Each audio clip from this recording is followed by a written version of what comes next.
Hello दोस्तों, जय हिंद। हमारे यूट्यूब चैनल पर चलिए आज शुरू करते हैं साइंस के लिख कर आ गए हैं 20 मोस्ट इंपोर्टेंट क्वेश्चन जो परीक्षा में बार बार पूछे जाते हैं। चलिए दोस्तों, बिना समय गंवाए शुरू कर देते हैं। कहते हैं क्वेश्चन नंबर पहला आपका स्क्रीन पर आ गया है। कहते हैं ध्वनि किसके कारण उत्पन्न होती है।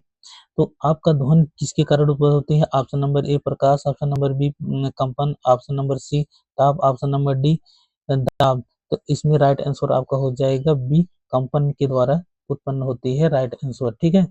अब क्वेश्चन नंबर 2 आ जाते हैं। क्वेश्चन नंबर 2 क्या कहता है? ध्वनि किस माध्यम में नहीं चल सकती है? कहते हैं कौन से नहीं चल सकती है ध्वनि जो होता है, जो साउंड सुनाई देता है। ऑप्शन नंबर ए ठोस, ऑप्शन नंबर बी द्रव, ऑप्शन नंबर सी कहते हैं गैस, कहते हैं ऑप्शन नंबर डी कहते हैं निर्वात में नहीं चल सकती है। ऑप्शन नंबर डी सही है, इसमें सभी में चल सकती है। ठोस में चल सकती है, द्रव में, गैस में चल सकती है। निर्वात में होता है दोस्तों जहां पर जो होता है क्या होता है प्रकाश नहीं पहुंचती है, वायु आते हैं और प्रकंप आते हैं, ध्वनि सुनाई नहीं देते हैं। जहां पर कुछ शायद खाली खाली रहता है, ठीक है, वहां पर कोई ध्वनि नहीं जाती है, उसे कहते हैं निर्वात, ठीक है। तो वहां पर नहीं पहुंच पाती है, वह है निर्वात में। Option number D right answer हो जाएगा। क्वेश्चन नंबर अब आ जाते हैं 3। कहते हैं मनुष्य समानतः किस आवृत्ति की ध्वनि सुन सकता है? तो यह 20 हर्ट्ज से 20,000 हर्ट्ज तक सुन सकता है। ऑप्शन नंबर ए ही सही हो जाएगा। ध्वनि तीव्रता किस कहते हैं किस पर निर्भर करती है? ध्वनि तीव्रता जो होती है हमारी साउंड जो होता है, साउंड किस पर निर्भर करती है?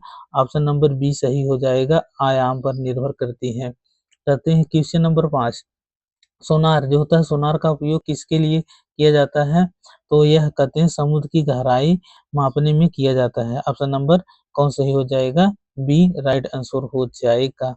कहते हैं क्वेश्चन नंबर 6। कहते हैं प्रकाश की चाल सबसे अधिक किस माध्यम में होती है? प्रकाश की चाल जो होता है सबसे अधिक माध्यम अगर पूछा जाए सबसे तेज किस में होती है? तो यह निर्वात में सबसे ज्यादा होती है। कहते हैं क्वेश्चन नंबर 7। प्रकाश के परावर्तन का नियम किसने दिया था? तो यह प्रकाश के परावर्तन नियम जो होता है आपका कौन सा सही हो जाएगा? आपतन कोण और परावर्तन कोण के बराबर होता है। यह ऑप्शन नंबर कहते हैं ए सही हो जाएगा, ठीक है। Question number 8। कहते हैं समतल दर्पण में बनने वाली प्रतिबिंब कैसा होता है? तो कैसा होता है भाई? आपका होता है आभासी और सीधा होता है। ऑप्शन नंबर बी सही हो जाएगा, राइट आंसर। क्वेश्चन नंबर आपका कहते हैं आपका क्वेश्चन नंबर कहते हैं 9 का। क्वेश्चन नंबर 9 क्या कहता है? इंद्रधनुष बनने का मुख्य कारण क्या है? इंद्रधनुष बनने का मुख्य कारण आपका क्या हो जाएगा दोस्तों?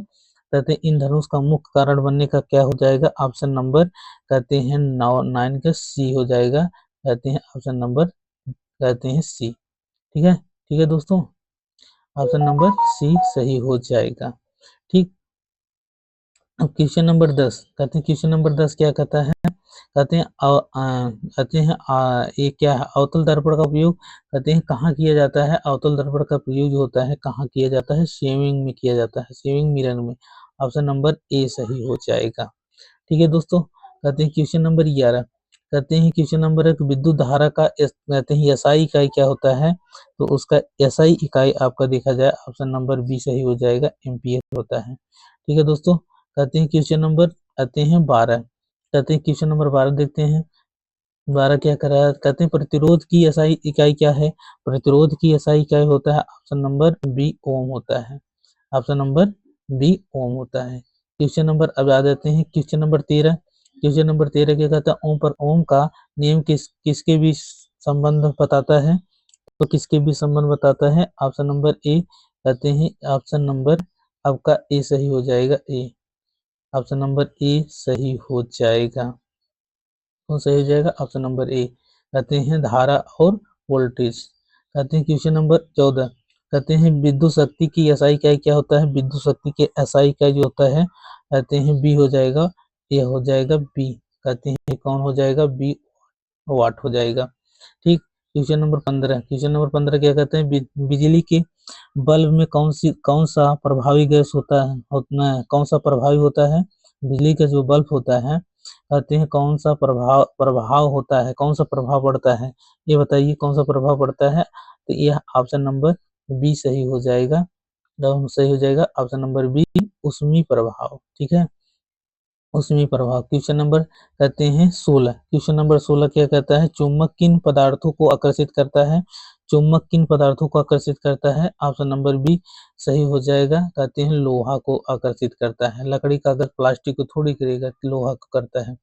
चलिए क्वेश्चन नंबर 17 देखते हैं, चुंबक के कितने ध्रुव होते हैं भाई? तो चुंबक के कितने ध्रुव होते हैं स्टूडेंट्स बताइए? तो चुंबक के दो ध्रुव होता है, एक उत्तरी ध्रुव और दूसरा दक्षिणी ध्रुव। ठीक है, यहाँ पर दो ध्रुव होते हैं। ठीक है, यहाँ पर ऑप्शन नंबर बी सही हो जाएगा। Question number 18। क्वेश्चन नंबर 18 क्या कहता है, समान ध्रुव आपस में क्या करते हैं? जो समान ध्रुव होते हैं आपस में क्या करते हैं? प्रतिक्रिया करते हैं। क्या करते हैं? प्रतिक्रिया करते हैं। ऑप्शन नंबर बी सही हो जाएगा। क्वेश्चन नंबर 19 देखते हैं, चुंबकीय दिशा बताने वाला यंत्र कौन सा है? तो चुंबकीय दिशा जो बताता है, तो कौन सा बताता है? ए बताता है, कहते हैं कंपास।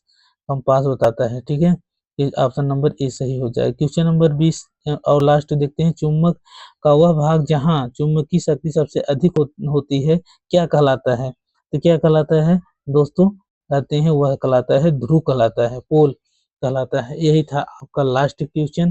चलिए फिर मिलते हैं नेक्स्ट वीडियो में। ऐसी लगी वीडियो और अगर अच्छी लगी हो तो लाइक शेयर सब्सक्राइब, अगर नए हो तो सब्सक्राइब चैनल को जरूर कर लेना ऐसे नेक्स्ट वीडियो के लिए। ठीक है, चलिए फिर मिलते हैं नेक्स्ट वीडियो में। Okay, bye bye.